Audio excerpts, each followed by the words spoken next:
friends. From good morning messages of the family to the fake messages of WhatsApp University. Today, WhatsApp has become the most popular messaging app in the world. They have more than 2 billion monthly active users, meaning that 25% of the population of the world use this one app. But have you ever wondered, since this app is completely free to use and there are no ads on this app, so how does this company WhatsApp earn money? In today's video, come let's understand the business model of WhatsApp. WhatsApp was founded in the year 2009 by two people, Brian Acton and Jan Koum. Before this, the two had worked together at Yahoo for 9 years, and when they left Yahoo, they were applying for jobs at various companies. They applied to Facebook but were rejected. They applied to Twitter but were rejected from there as well. In fact, in 2009, Brian Acton had famously tweeted in it he had written that he had applied for a job at Twitter, but he was rejected. But he wasn't too disappointed because the commute would have been too long. He tweeted something similar after being rejected from Facebook. Ironically, just 5 years after this, Facebook purchased WhatsApp for $19 billion. But before this, it is interesting to know where did they get the idea of creating WhatsApp. Jan Koum used to frequent gyms, and there he realized that he wouldn't be able to receive the calls of his friends. He kept on missing calls. That made him think that there should be an app that would show the status that he was in the gym at the moment, so that his friends could see the status and understand that since he's in the gym, they shouldn't call him then. On this basic idea, he created the app WhatsApp. It's interesting to note that this app didn't have messaging. You couldn't send messages to anyone, like you can do so now on WhatsApp. This app was simply WhatsApp. The word WhatsApp came from the words what's up. Like you ask people, what's up? How are you doing? On this app, you could simply let others know what you were up to, meaning that you could simply post your status on this app. You could write that you were in the gym, and the app would notify the rest of your friends that you're in the gym. When you change your status, this app notified your friends and contacts. This app was created for doing merely this, initially, but eventually, he realized that some of the users of this app were using the status as messages. When one would change the status to doing something, their friends might update their status with whatever they were doing. So the first person would update their status yet again in response. Similarly, people started using these as messages. Then they thought that it would be better to make the app a messaging service, and this idea was a huge success, because back in 2009, there was only one other app on which one could message others for free. That was the BlackBerry's BlackBerry Messenger BBM. The problem with it was that you had to have a BlackBerry phone. So only the users of BlackBerry phones could use BBM, and WhatsApp filled in a gap here. The users of other phones felt the need for a free messaging app, and WhatsApp became that app. Within days, it was downloaded over 200,000 times. WhatsApp started receiving funding from investors. WhatsApp's popularity skyrocketed on its own, without any marketing or ads, because users liked it so much that they told their friends about it.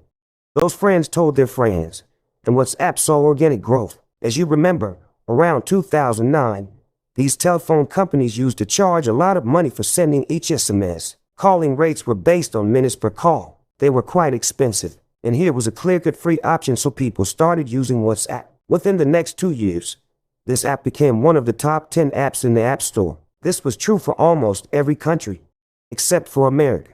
In America, in 2009, most of their telephone companies had flat rates for SMS and free calling minutes. So this wasn't a great incentive for the Americans to use WhatsApp. They continued with using SMS, and even today, the USA is one of the worst performing markets for WhatsApp. Can you imagine it? WhatsApp saw its growth due to European, Asian, and African countries. Talking about money, initially, there weren't many expenses to run WhatsApp.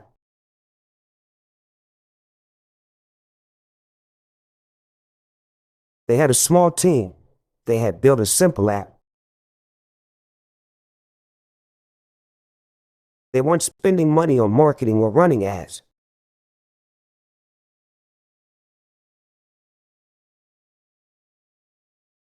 So the biggest expense of running WhatsApp was actually the cost of sending SMS. The verification text that WhatsApp sends when a user joins it. So the 1 SMS per user they had to send for verification was their biggest expense at the time. What could they get money for this? They had received some investments. With their success, more companies wanted to invest in them. They would give them money in exchange for their shares, but the investments weren't exactly pouring in. So they came up with a new business model. WhatsApp started charging its users 99 cents, about $1 per year. They started charging their users to use this app. You heard it right. WhatsApp wasn't a free app anymore. They started charging $1. But despite that, the user experience of their app was so good, and the app worked so smoothly. On top of it, new features were being added, like you could now send photos over WhatsApp. Their growth continued. By 2011, their app had become the top app in the App Store. Acton was clear about one thing. He had stuck a note on his table. No ads. No games. No gimmicks. He didn't want to run any ads on WhatsApp, nor did he want to add features that had no greater purpose. He wanted to keep the app simple and to the point. The app built for messaging. He wanted the app to be so good at that one thing that no other app could compete with it. And people keep on using it. Their $1 business model was very successful. Within 3 years, WhatsApp became a profitable company. All the money they earned was spent on their small team, so that new features could be added to WhatsApp. The problems in the software could be rectified, and a reliable messaging app could be created. They claimed that their product was their passion, and that the user's data wasn't something that interested them.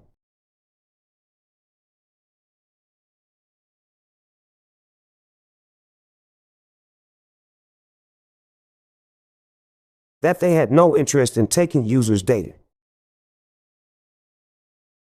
But after this, Facebook makes an entry in our story, and this model started crumbling apart from here. Mark Zuckerberg was trying to buy WhatsApp since 2012, but this deal was finalized in February 2014, and WhatsApp is taken over for $19 billion by Facebook, and the employees working in WhatsApp now became Facebook employees. WhatsApp founders had a meeting with Google CEO Sundar Pichai as well, but no deal was finalized with Google. And I'd like to give you a small tip while investing. Don't invest a lot of money in any one company. Diversify your portfolio, or else if one company crashes, all your money would be lost. You have to be careful about these things. Invest only after sufficient research once you're absolutely sure about it. Getting back to the topic, Facebook was so desperate to buy WhatsApp because WhatsApp was the biggest competition of Facebook Messenger.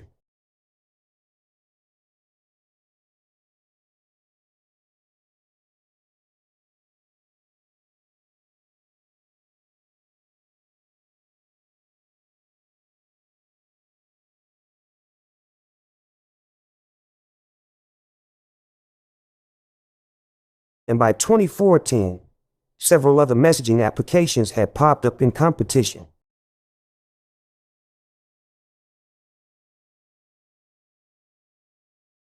Like WeChat, Kik, Line, and Viber.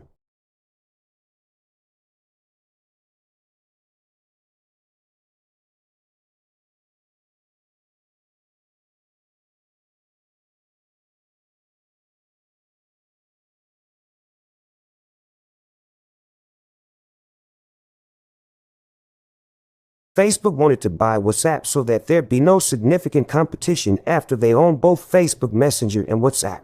Apart from this, WhatsApp had access to the user data of so many people, and Facebook realized that they could use this user data to earn more money, because Facebook runs its company by selling data.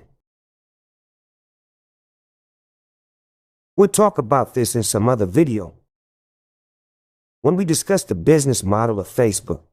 After this deal, Acton and Cohn, the founders of WhatsApp, became billionaires overnight. If you're wondering about their reason to sell WhatsApp, Facebook and Mark Zuckerberg had told them that they would allow them to run WhatsApp independently even after the acquisition, that there would be no interference in their work.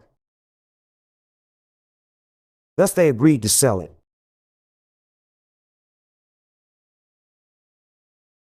It sounds like a good deal.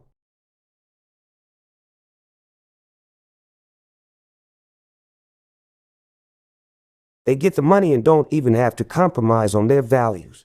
But there is no happy ending in this story, because there were constant conflicts between Facebook and WhatsApp over the next years. The team of WhatsApp and its founders and the way Facebook was pressurizing them. In January 2016, we get to know that WhatsApp had removed its $1 fees,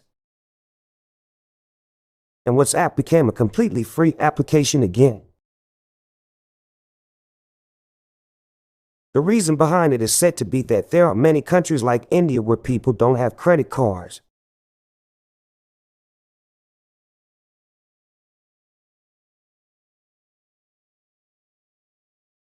so they weren't able to pay the $1 fee, and many people were actually unable to afford it.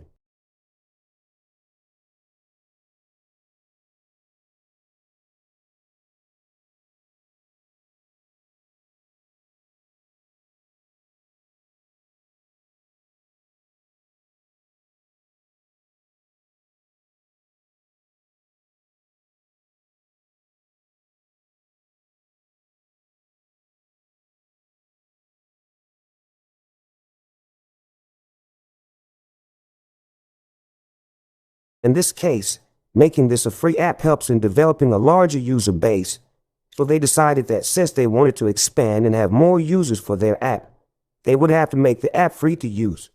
The question then arose, what should be the business model? How should they earn money? During this time, it was being said that WhatsApp would try to get into partnerships with businesses and would try to find a source of revenue from there.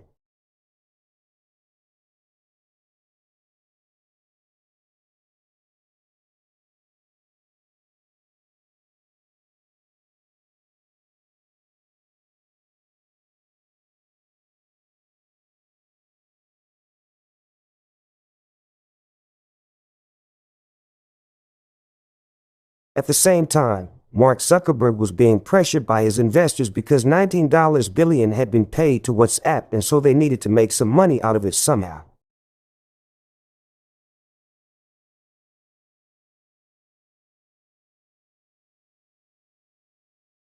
Somehow they had to justify the purchase and show that it was profitable. They had to make WhatsApp profitable quickly, in a way where they could earn more money from WhatsApp. In turn, Mark pressurized the founders of WhatsApp. Fed up with this, the founders of WhatsApp gave up finally in March 2017,